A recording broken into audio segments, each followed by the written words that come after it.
So around 10 o'clock last night, there was a physical altercation inside the bar lounge part of the of the Twilight Zone liquor store.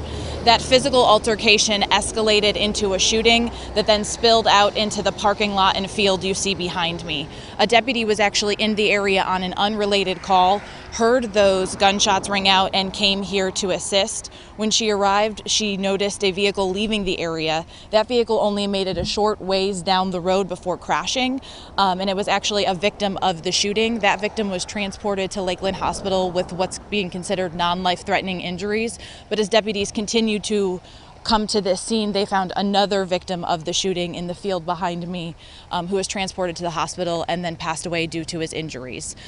We believe that the shooter was a light-skinned Hispanic individual, male, about 20 to 30 years old, 6 feet tall, and a medium build. He has a goatee and a large neck tattoo on the right side of his neck. He did leave this area going westbound on 60 in a dark-colored, newer model Charger. We hope to have a photo of this for you later on this morning. We're just processing the video that is inside of this establishment at this moment. But I think what this all really boils down to is that this is an establishment where people come to relax, to have fun with their friends, and that joy was taken by someone who let anger get the best of him last night.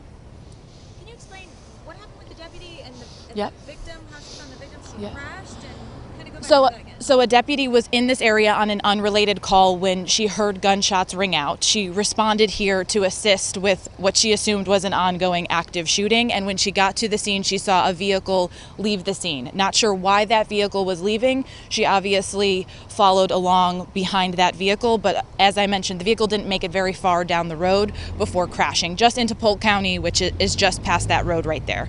The vehicle crashed, not the deputy. Yes, ma'am. Yes. Yep. This started as some kind of altercation in the bar, but spilled outside and shots fired. Yep, I'll wait just till that passes. That's correct. This started as a physical altercation inside of the bar that then escalated inside of the bar to shots being fired, and then those shots continued to be fired as people spilled out into the parking lot and into the field behind me. This location, I think there's been 3 shootings since 2016. I'm not sure you've had time to do background on this. Is this a problem area? Yeah. It seems like Wednesday, Thursday nights, every shooting since 2016, we've seen this happen. Yeah, our focus tonight is the investigation that we're here for. We want to make sure that we locate the shooter responsible for what happened last night. And then, of course, as we continue to move past the events that happened this evening, we'll look more into this establishment.